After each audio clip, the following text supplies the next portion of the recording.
February 3, 1943, Kasserine Pass, Tunisia. The metallic taste of fear mixed with dust in Obergefreiter Ernst Vogel's mouth as he crouched behind the hastily constructed stone wall, his MG-42 machine gun positioned to cover the valley approach. Through the shimmering heat waves rising from the desert floor, he could see the American column advancing, their half-tracks and trucks moving with what seemed like reckless confidence for troops who had only been in combat for weeks.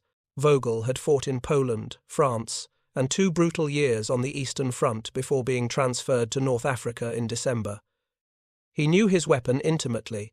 The MG-42, the fastest-firing machine gun in the world, could unleash 1,200 rounds per minute. German propaganda called it Hitler's buzzsaw. Allied soldiers called it Hitler's zipper for the sound it made when firing. It was the most feared weapon in the Wehrmacht's arsenal, and Vogel had used it to deadly effect in 3 campaigns. He adjusted the bipod, checking his ammunition belt one more time. 300 rounds, freshly loaded. His assistant gunner, Gefreiter Klaus Meyer, crouched beside him with 2 spare barrels and 4 more ammunition boxes. Standard procedure. The MG-42 fired so fast that barrels overheated quickly, requiring changes every 250 rounds in sustained fire. The Americans were 600 meters away now, close enough to see individual soldiers, still too far for effective small arms fire. Vogel waited, his finger resting lightly on the trigger. He had learned patience on the Eastern Front, where premature firing revealed your position and drew artillery. Then he heard it, a sound that made no sense, a deep, rhythmic hammering that seemed to come from everywhere at once, not the high-pitched rip of an MG-42 or the slower chatter of an MG-34. This was something else entirely. Heavy, methodical, devastating. If you're enjoying this deep dive into the story, hit the subscribe button and let us know in the comments from where in the world you are watching from today. The stone wall in front of Vogel exploded, not from artillery or mortar fire, but from something that punched through limestone like it was paper. Chips of rock peppered his face and hands. He ducked instinctively, his mind trying to process what was happening. Machine gun fire should not penetrate stone walls. Machine guns fired rifle-caliber ammunition, 7.92 mm for German guns, similar for most Allied weapons. These rounds could chip stone, crack it, but not punch clean through. Another burst. This time Vogel saw the impact. Half-inch holes appearing in the stone wall, daylight visible through each one. The wall was 3 feet thick. Nothing in his experience could do this. He risked a glance over the wall and immediately dropped back down as another burst stitched across the stone where his head had been. Meyer was shouting something, but the words were lost in the continuous hammering. Not the short bursts typical of machine gun fire, but sustained strings of heavy rounds that kept coming and coming. Vogel counted in his head. 5 seconds, 10 seconds, 15 seconds of continuous fire. That was impossible. No machine gun could maintain that rate without overheating or jamming, except this one apparently could. The sound finally stopped. Vogel's ears rang in the sudden silence. He looked at Meyer, saw his own shock reflected in the younger soldier's face. In that moment, both men understood that something fundamental had changed. The weapon that had just torn apart their position was not just another machine gun, it was something they had never encountered before, and it terrified them. This was February 3, 1943, and it marked the first large-scale encounter between German forces and America's Mar-Deuce, the M2 Browning 50 caliber machine gun. By the end of that day, German after-action reports would struggle to describe what they had faced. By the end of the war, German soldiers would rank the 50 caliber alongside American artillery and air power as the most devastating weapons in the Allied arsenal. The story of this technological mismatch began not in 1943, but 24 years earlier, in the final months of the First World War. John Moses Browning, arguably the most gifted firearms designer in history, began work on a large-caliber machine gun in 1918. The war had demonstrated a clear need for weapons that could penetrate light armor and engage aircraft. Existing rifle-caliber machine guns lacked the power for either role. The French had developed the 11mm Hotchkiss, but it was unreliable and underpowered. Browning's solution was characteristically elegant. He scaled up his proven water-cooled 30-caliber machine gun design to accept a much larger cartridge, the 50-caliber BMG, Browning machine gun cartridge. This round, measuring 12.7mm in diameter and 99mm in length, delivered more than 5 times the energy of a standard rifle round. The first prototype was tested on October 15, 1918, less than a month before the armistice. The results exceeded all expectations. The weapon fired reliably at 500 rounds per minute, could penetrate 12 millimeters of armor at 200 meters, and remained accurate to 1800 meters. More importantly, Browning had designed the gun with interchangeable parts and simple maintenance procedures. It could be field stripped and reassembled in minutes. The war ended before the weapon could be deployed, but the U.S. Army recognized its potential. Development continued through the 1920s. The original water-cooled design was simplified to an air-cooled version with a heavy barrel. This M2 variant, finalized in 1933, became the standard model. By contrast, German machine gun development followed a different path. The Versailles Treaty prohibited Germany from developing heavy weapons until 1933. When rearmament began, German designers focused on rate of fire rather than projectile power. The MG-34, introduced in 1934, fired the standard 7.92mm Mauser cartridge at rates up to 900 rounds per minute. Its successor, the MG-42, introduced in 1942, pushed this to 1,200 rounds per minute. These were formidable weapons, feared throughout the war for their devastating firepower. But they fired rifle-caliber ammunition. Against infantry in the open, this was sufficient. Against vehicles, fortifications, or aircraft, it was inadequate. German anti-aircraft defense relied on dedicated 20mm and 37mm cannons, complex weapons requiring specialized crews and extensive training. Anti-tank defense used similar weapons or specialized rifles firing massive 13mm rounds. The Germans had no weapon that bridged the gap between rifle-caliber machine guns and dedicated cannons. The Americans did.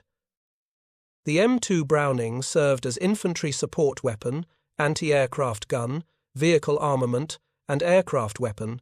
A single design fulfilled multiple roles, simplifying logistics and training. By 1941, when America entered the war, the M2 was standard equipment across all military branches. Production capacity was equally important. The United States possessed the industrial infrastructure to manufacture M2s by the thousands. By 1943, production reached approximately 5,000 units per month across multiple contractors.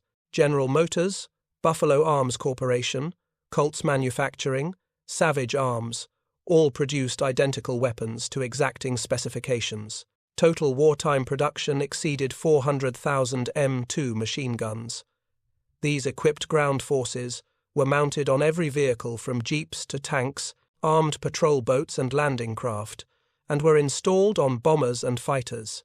The ubiquity of the 50 caliber gave American forces a massive firepower advantage that German soldiers recognized immediately upon contact. Ernst Vogel experienced this firsthand at Kasserine Pass. The initial American attack that morning had been poorly coordinated. Fresh troops, inexperienced commanders, unclear objectives. The Germans had repulsed the first probe easily, inflicting casualties and destroying several vehicles. Vogel had felt the familiar confidence of a veteran facing green troops. Then the Americans called up their heavy weapons. The 50 caliber machine guns opened fire from positions Vogel's MG-42 could not effectively engage. The range was too great for rifle-caliber weapons to penetrate the American vehicles, but the 50 calibers had no such limitation. They could reach out to 1,800 meters with devastating effect. Vogel watched as a 50 caliber burst struck a German truck 300 meters to his left. The vehicle's cab simply disintegrated. The engine block, solid steel, cracked open. The truck sagged on broken axles and began burning. One 5-second burst from a single machine gun had completely destroyed a vehicle that would have required artillery to eliminate. The psychological impact was immediate. German soldiers had been taught that machine guns were anti-personnel weapons. You took cover behind vehicles, walls, or earthworks, and the machine gun fire could not reach you.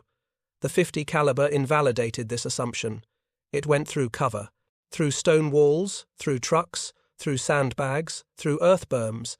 The only real protection was thick concrete or deep trenches.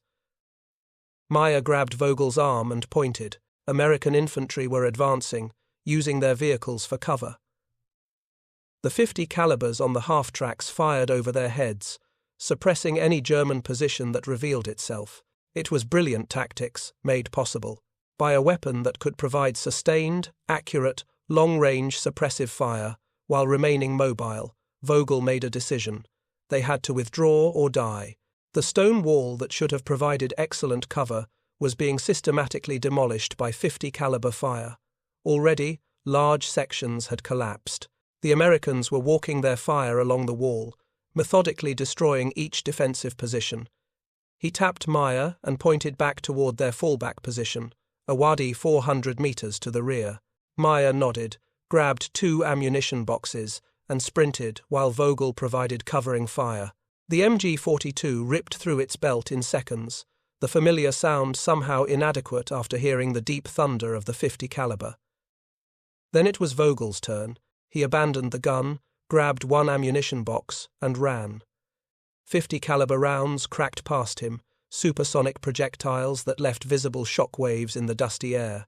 One round struck a rock near his feet, and the rock exploded into fragments. He dove into the wadi, gasping, heart pounding. Looking back, he saw the Americans advancing steadily.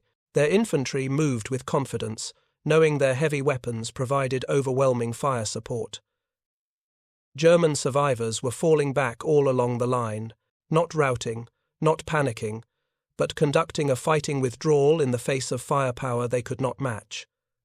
That evening, Vogel wrote in his diary, an entry discovered by historians decades later, "The Americans possess a machine gun of extraordinary power. It penetrates all cover. It reaches impossible distances. Our MG-42 is faster, but their weapon is immensely stronger. 1 American gun equals 3 of ours in effect. How do we fight this?" His question echoed across the German Afrika Korps. Officers filed reports describing American firepower. The .50 caliber machine gun appeared repeatedly in these accounts, always described in terms suggesting shock and respect. Hauptmann Dietrich Koch, commanding a company of the 21st Panzer Division, wrote on February 7th, "The American heavy machine gun is far superior to any weapon we possess in this class. It combines the penetrating power of an anti-tank rifle with the sustained fire capability of a machine gun." Mounted on their vehicles, these weapons provide American forces with mobile firepower we cannot match. Our 20mm anti-aircraft guns are comparable in effect, but cannot be moved under fire and require extensive crew training. The Americans give their heavy machine gun to ordinary soldiers and mount it on common vehicles. This represents a significant tactical advantage. The technical specifications bore out these observations. The M2 fired the .50 caliber BMG cartridge, a round containing 42 grams of projectile propelled by 15 grams of powder. The bullet left the barrel at approximately 890 meters per second, carrying 13,000 joules of kinetic energy. By comparison, the German MG-42 fired the 7.92mm Mauser cartridge with a 9.7-gram bullet at approximately 760 meters per second, carrying 3,000 joules of energy. The .50 caliber round carried more than 4 times the energy. This energy difference translated directly to battlefield effects. The .50 caliber could penetrate 13 millimeters of steel armor at 500 meters, sufficient to destroy any light vehicle or armored car. It could penetrate 25 millimeters of aluminum armor, making it lethal to aircraft. Against fortifications, it could punch through concrete blocks, brick walls, and earthen berms. The effective range was equally impressive. The M2 was accurate to 1,800 meters with iron sights, and even longer with optical sights. A trained gunner could hit man-sized targets at 1,000 meters, vehicle-sized targets at 1,500 meters. This gave American forces the ability to engage German positions from distances where return fire was ineffective. German soldiers learned these lessons repeatedly throughout the North African campaign. At El Guetar in March 1943, German infantry attacked American positions and were devastated by 50 caliber fire. The Americans had positioned their heavy machine guns on high ground with clear fields of fire.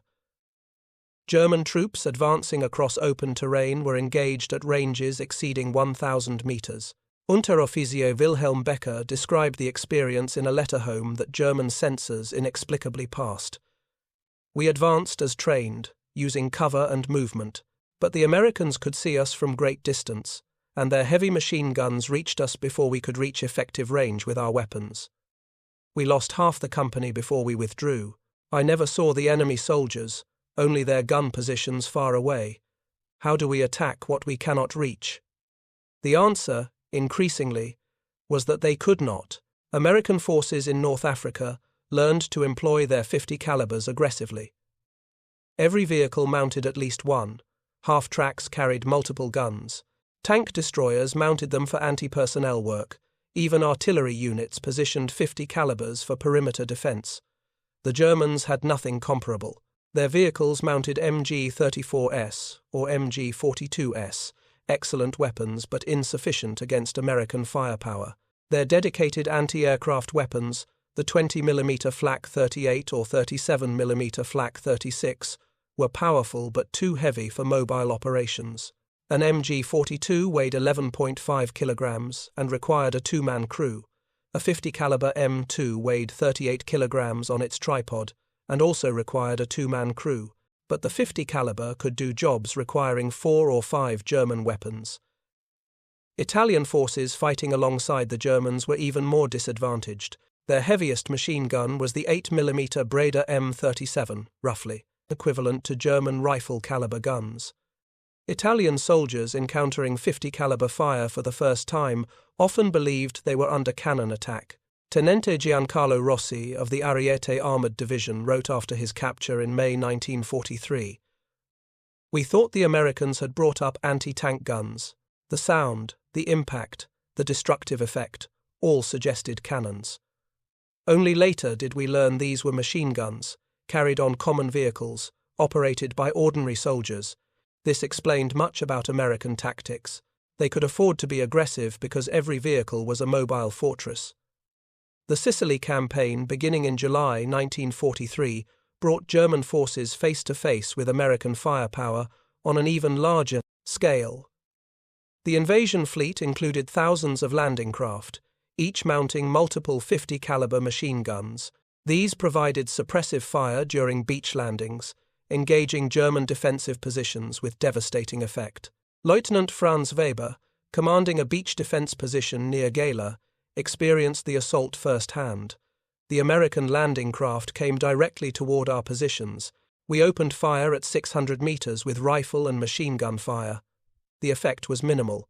The landing craft were armored, and our 7.92mm rounds did not penetrate at that range. Then their machine guns opened fire. The sound was like continuous thunder. Their rounds penetrated our concrete bunker walls. Holes appeared in walls 2 feet thick. We had to abandon the position or die. American after-action reports confirmed Weber's account.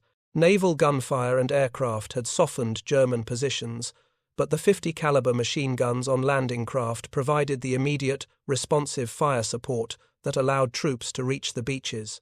Each LCVP landing craft carried 2 50 calibers. The larger LCMs mounted 3 or 4. These guns could engage targets while the craft were still offshore, suppressing defensive fire during the critical final approach. Once ashore, the Americans brought even more 50s. Every jeep seemed to mount one. Half-tracks bristled with them. Tank destroyers carried them for anti-personnel work. The cumulative effect was a density of heavy firepower unprecedented in military history. Oberst Erich Schultz, operations officer for the 15th Panzergrenadier Division, analyzed this in a report to his superiors. The Americans have achieved a revolution in infantry firepower through their heavy machine gun, where we require specialized weapons and trained crews for anti-aircraft, anti-vehicle, and bunker-busting roles. They use a single weapon that any soldier can operate. This simplifies their logistics, their training, and their tactics. More critically, it means every American unit, down to company level, possesses firepower we can only achieve with battalion-level assets.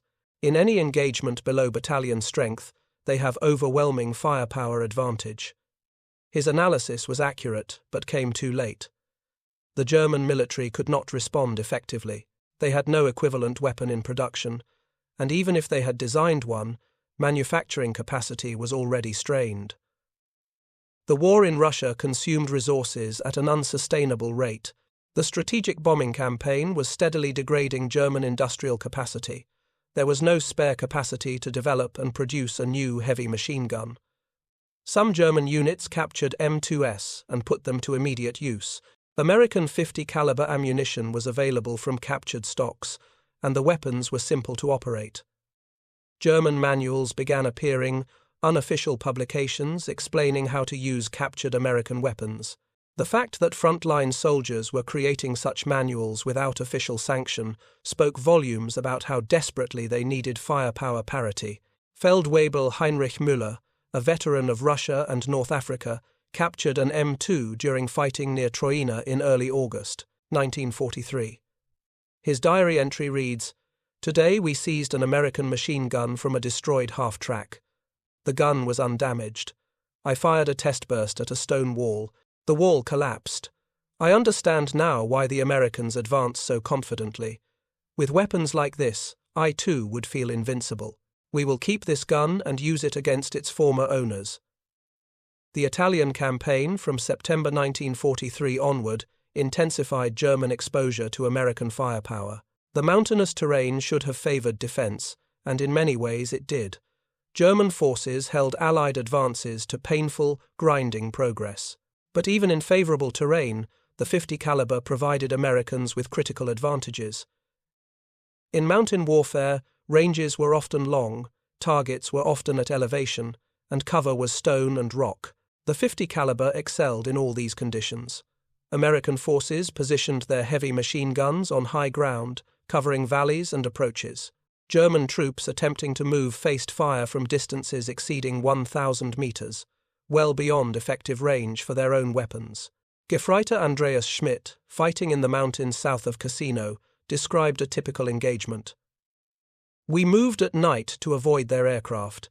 At dawn, we took positions in the rocks, preparing to defend. Then their heavy machine guns opened fire from the heights above. We were 800 meters from their position, too far for our rifles, too far for good accuracy with our machine guns.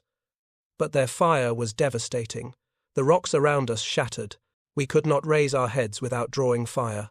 We were pinned for hours until darkness allowed withdrawal." The .50 caliber's ability to penetrate cover was particularly valuable in Italian mountain fighting. German troops would fortify stone buildings and rock formations, creating positions that were highly resistant to small arms fire. The .50 caliber simply smashed through these fortifications. A building that could withstand hours of rifle and machine gun fire might collapse under minutes of concentrated .50 caliber fire. If you find this story engaging, please take a moment to subscribe and enable notifications. It helps us continue producing in-depth content like this.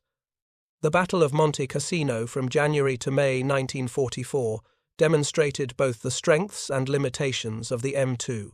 The monastery complex and surrounding German positions were too heavily fortified for machine gun fire alone to reduce. Artillery, airstrikes, and ultimately direct infantry assault were required. But throughout the battle, American .50 calibers provided critical support. They suppressed German observation posts, engaged German vehicles, attempting resupply, and provided covering fire for advancing infantry. Technical Sergeant Michael Romano, a .50 caliber gunner with the 34th Infantry Division, kept detailed notes throughout the Cassino battle. "We fired over 30,000 rounds in 4 months. Barrel changes every 500 rounds to prevent overheating. Constant maintenance to keep the weapon functioning in mud and cold. But it never let us down. Every time the Germans tried to move, we engaged them. Every time they set up a machine gun position, we destroyed it. The 50 gave us reach and power nothing else could match. His German counterpart, Obergefreiter Kurt Wagner, experienced the receiving end. The American heavy machine guns were always active. Day and night, they fired at any movement, any light, any sound. We could not repair positions in daylight. We could not move vehicles. We could not establish observation posts within their range. The constant pressure from these weapons eroded our effectiveness more than any single battle. The spring offensive of 1944 brought the war to France, and with it, the largest deployment of American firepower yet seen.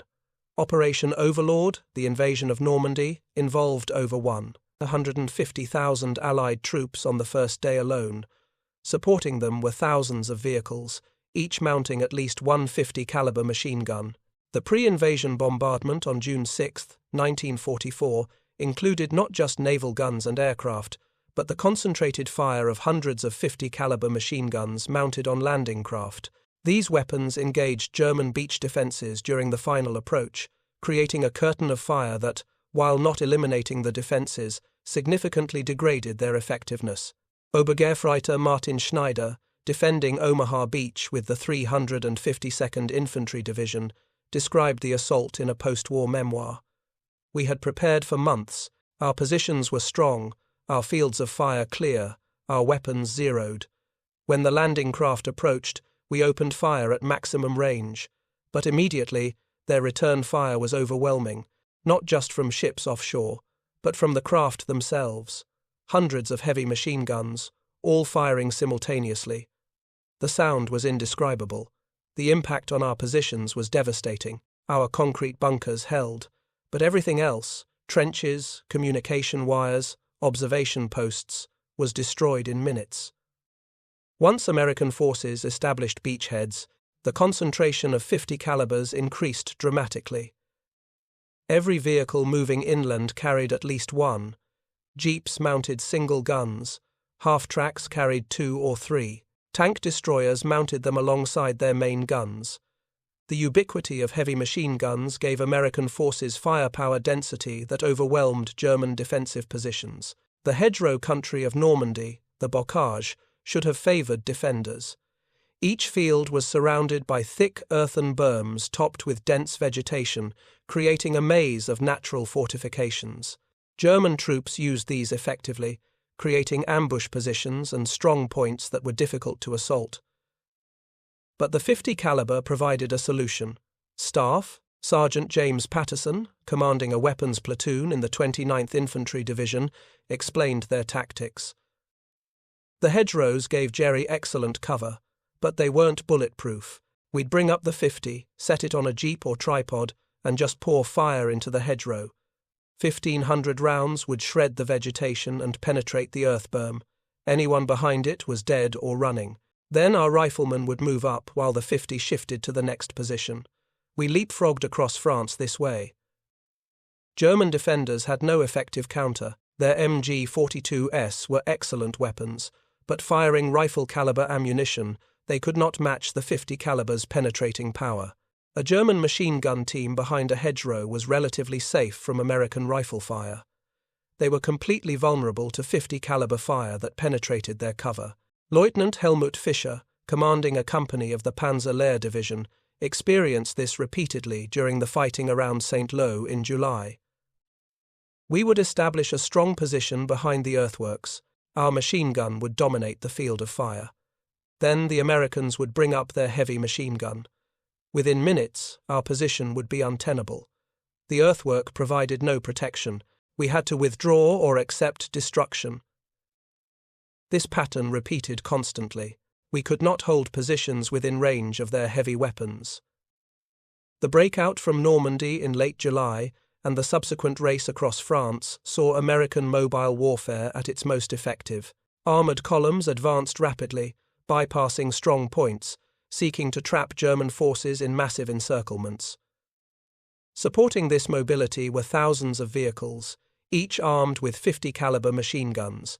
These weapons proved invaluable for convoy protection. German forces, increasingly desperate, launched attacks against American supply columns using whatever forces they could scrape together. small groups of infantry with Panzerfausts, isolated tanks, even horse-drawn artillery. The 50 calibers mounted on supply trucks decimated these attacks. Private First Class Robert Chen, a truck driver with the Red Ball Express Supply Service, described one such engagement. "We were hauling ammunition up to Patton's Third Army, 20 trucks in convoy, each with a 50 mounted in the cab. Germans hit us with infantry from a tree line, maybe 200 meters away. Every truck opened fire simultaneously. 200 guns, all firing at once. The tree line disappeared. I mean, literally disappeared. The vegetation was shredded, the trees cut down, the Germans dead or running. The whole thing lasted maybe 30 seconds. We didn't even stop moving." His account, while perhaps somewhat exaggerated in the chaos of memory, reflected a fundamental truth. American supply columns were not vulnerable targets. They were mobile fortresses, bristling with heavy weapons operated by soldiers who might not be infantry but who could certainly pull a trigger. German forces attempting to interdict American supply lines found themselves outgunned by truck drivers and supply clerks. The democratization of heavy firepower meant that every American soldier, regardless of specialty, possessed devastating combat capability.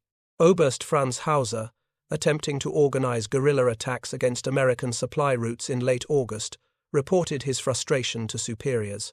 "The enemy's logistics columns are too heavily armed for our light forces to engage successfully. Each vehicle mounts weapons capable of destroying our forces at ranges where we cannot effectively return fire.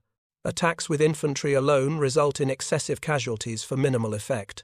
We require armor or artillery support, which we do not have in sufficient quantity." The Battle of the Bulge in December 1944 represented Germany's last major offensive in the West.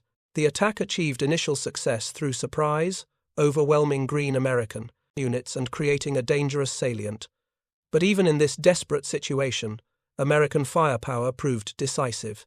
Isolated American units, cut off and surrounded, held their positions through the effective use of their weapons. The 101st Airborne Division, encircled at Bastogne, possessed numerous 50 caliber machine guns that proved critical to the defense. These weapons engaged German infantry at long range, destroyed German vehicles attempting to close in, and even engaged low-flying aircraft. Sergeant First Class Anthony Martinez, a 50 caliber gunner with the 501st Parachute Infantry Regiment, fired over 8,000 rounds during the siege of Bastogne. We were surrounded, low on everything except ammunition for the 50.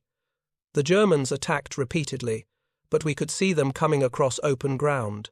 The 50 would open up at 1,000 meters, sometimes more. We'd cut down entire platoons before they got close enough to use their own weapons. The gun saved our lives repeatedly. German forces attacking Bastogne experienced the frustration of assaulting well-armed defenders.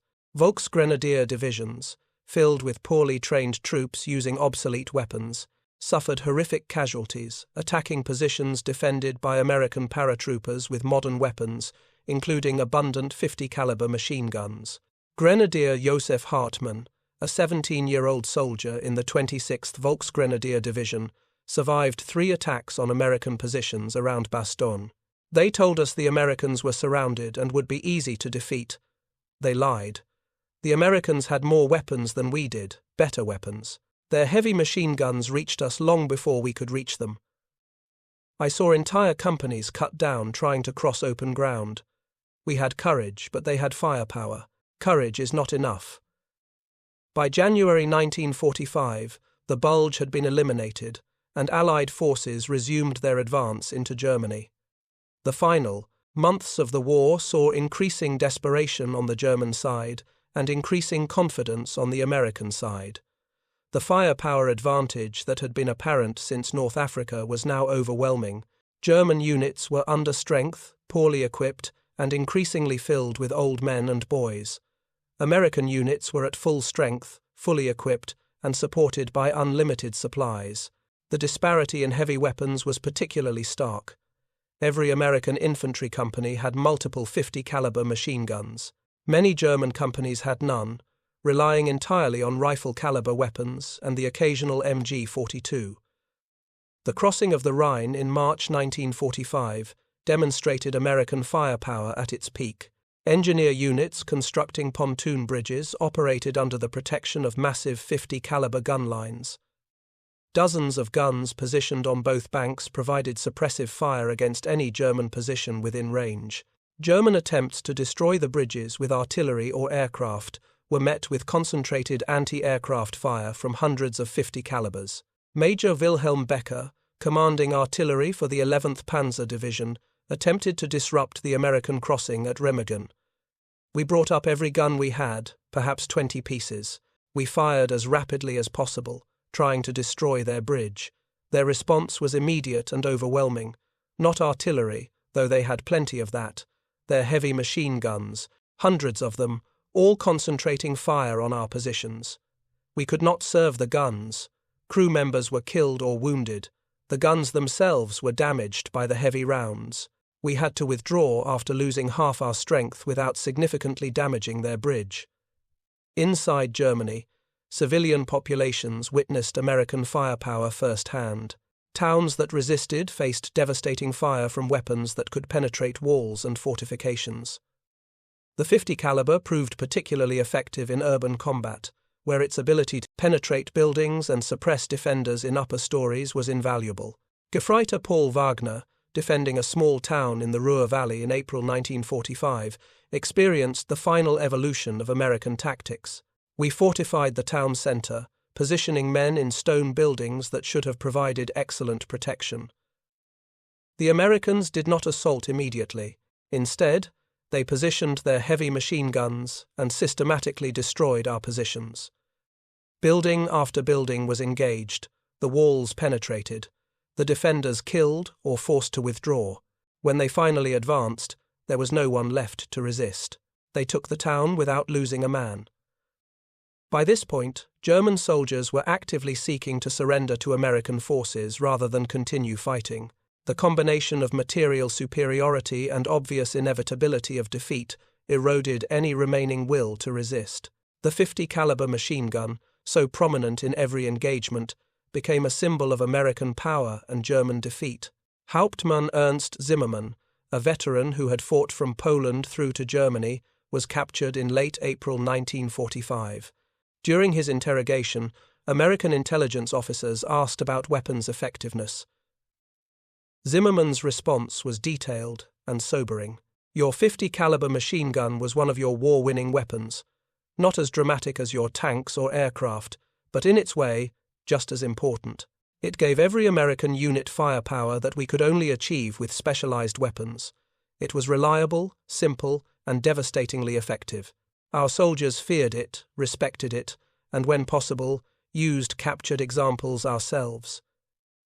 If we had possessed such a weapon in similar quantities, the war might have lasted longer, but we did not, and that was one of many reasons we lost. His assessment was echoed by other captured German officers. When asked to rank American weapons by effectiveness, the 50 caliber consistently appeared in the top 5, alongside the M1 Garand rifle, American artillery, tactical air power, and the Sherman tank. The statistical record supports these assessments. American forces fired approximately 5 billion rounds of 50 caliber ammunition during World War II. 5 billion rounds. That represents approximately 12,500 tons of projectiles, enough to fill 250 railcars. This ammunition was fired from over 400,000 M2 machine guns deployed across all theaters of war. These guns served in every conceivable role, from infantry support to anti-aircraft defense, from vehicle armament to fixed fortifications. The production effort behind this deployment was staggering.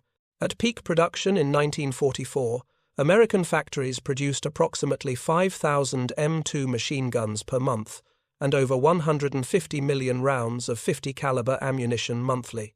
This output exceeded the entire German production of heavy machine guns by orders of magnitude. The cost was equally telling.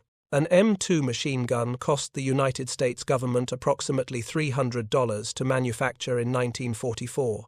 Ammunition cost approximately 75 cents per round. These were not trivial expenses, but they were affordable for America's massive industrial economy. Germany, by contrast, struggled to produce adequate quantities of basic infantry weapons. The MG42, despite being simpler and cheaper than the M2, was produced in quantities of approximately 400,000 total during the war, roughly equal to American .50 caliber production. But the MG42 was Germany's primary infantry machine gun. The M2 was America's secondary weapon, supplementing the .30 caliber M1919 Browning that was produced in even larger quantities. The strategic implications were profound. American forces could afford to expend ammunition freely, knowing resupply was assured. German forces had to conserve ammunition, rationing their fire to avoid shortages. This psychological difference affected combat effectiveness significantly. American soldiers could suppress enemy positions with sustained fire. German soldiers had to fire in short, controlled bursts. The .50 caliber's versatility multiplied its impact. A single weapon design served multiple roles, simplifying logistics and training. A soldier trained on the M2 in an infantry role could operate the same weapon on a vehicle or in an anti-aircraft role with minimal additional instruction. This flexibility allowed rapid redeployment of weapons and crews as situations changed. German forces required separate weapons and separate training for each role. Anti-aircraft crews trained on 20mm or larger cannons. Anti-tank crews used different weapons. Infantry support used MG-34S or MG-42S. This specialization created inefficiencies in deployment and logistics. The post-war analysis by both American and German military historians consistently identified the M2 Browning as one of the most effective weapons of the war. Its combination of power, reliability, versatility, and availability created a capability that no other nation matched. Soviet forces used the 12.7mm DShK heavy machine gun, a capable weapon but produced in much smaller quantities and less widely distributed. British forces used the 15mm Baser machine gun in vehicles, but it was not man-portable and was never as ubiquitous as the American .50 caliber. Japanese forces had no equivalent heavy machine gun at all, relying on rifle-caliber weapons and light cannons.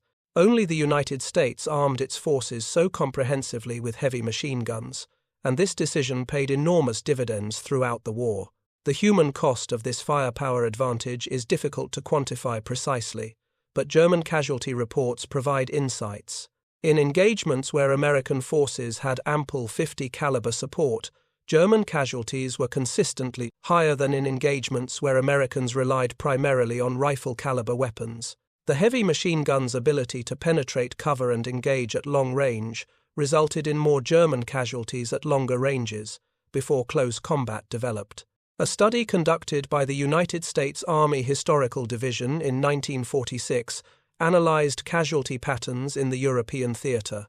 The study concluded that American heavy machine guns accounted for approximately 15% of German casualties in infantry engagements where such weapons were present.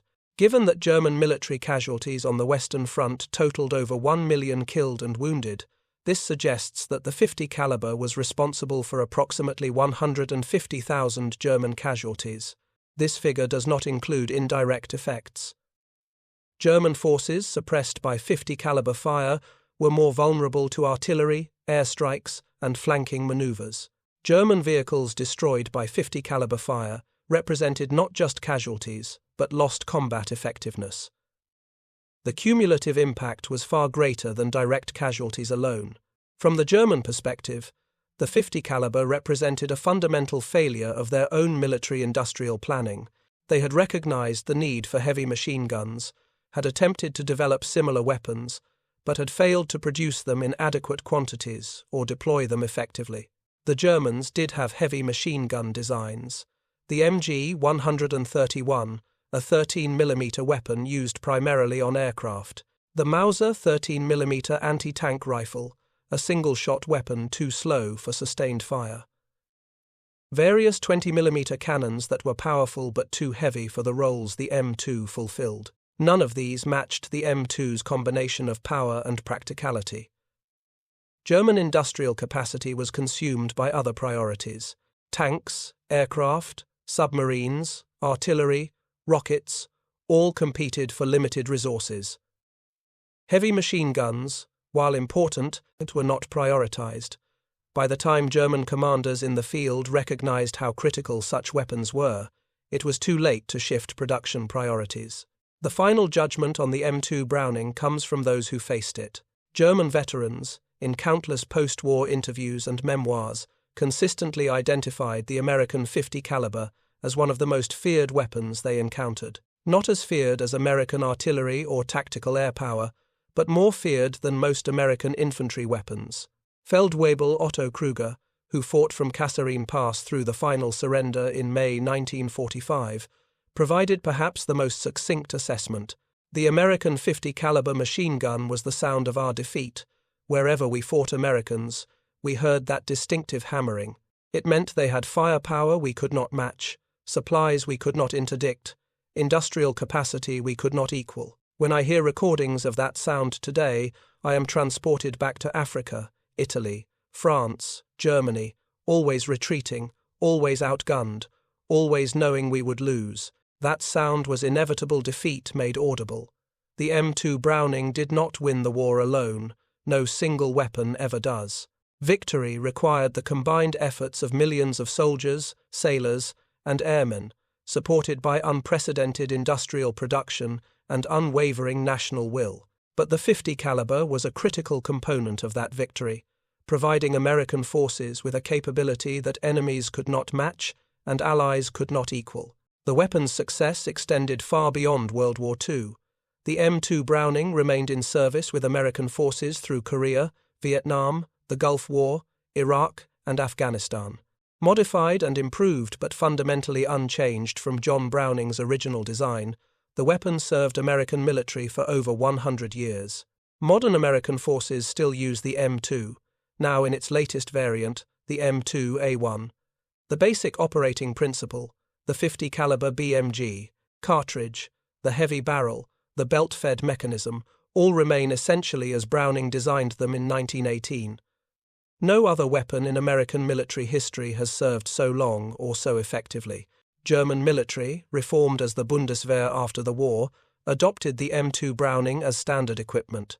The weapon that had devastated German forces in World War II became the heavy machine gun of choice for the new German military. This adoption represented the ultimate acknowledgement of the weapon's superiority. Today, over 100 nations use the M2 Browning or license-produced variants. Total production exceeds 3 million guns. The weapon appears on virtually every American military vehicle, from Humvees to Abrams tanks, from patrol boats to helicopters. It remains the standard against which all other heavy machine guns are measured.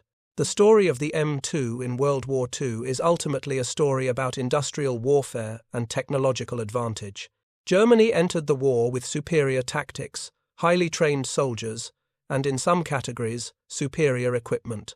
But they could not match American industrial capacity or the systematic approach to weapons development and deployment that produced weapons like the M2. The .50 caliber machine gun represented American military philosophy at its best. Design a weapon that works, make it reliable and simple to maintain, produce it in enormous quantities, distribute it widely throughout the force, train soldiers to use it effectively, support it with unlimited ammunition supply. This approach, repeated across hundreds of weapon systems, created military capabilities that overwhelmed enemies through sheer material superiority. German soldiers at Kasserine Pass in February 1943 learned this lesson first. Their counterparts in Sicily, Italy, France, and Germany learned it repeatedly over the following 2 years. Each engagement reinforced the same fundamental truth. American forces possessed firepower advantages that could not be overcome through courage, tactics, or fighting spirit alone. Ernst Vogel, the MG-42 gunner who first encountered .50 caliber fire at Kasserine Pass, survived the war. Captured in Tunisia in May 1943, he spent the remainder of the war in a prisoner camp in Texas. After repatriation in 1946, he returned to Germany and eventually became a gunsmith, specializing in hunting rifles. In a 1985 interview with a military historian, Vogel was asked about his wartime experiences. He spoke at length about various battles and weapons, but when asked specifically about the American .50 caliber, He paused for a long moment before responding. I was a good soldier. I knew my weapon, the MG-42, intimately. I had used it effectively in 3 campaigns. I believed it was the finest machine gun in the world, and in many ways it was. But then I encountered the American .50 caliber, and I understood that we had been defeated before the fighting even began. They had a weapon we could not match, produced in quantities we could not approach, supplied with ammunition we could not afford to expend so freely. That weapon, more than any single factor, showed me why we would lose. We were craftsmen fighting industrialists. We brought precision to a contest of mass production. The .50 caliber was not just a weapon, it was a statement of industrial and economic power. And we had no answer for it. Thank you for watching. For more detailed historical breakdowns, check out the other videos on your screen now, and don't forget to subscribe.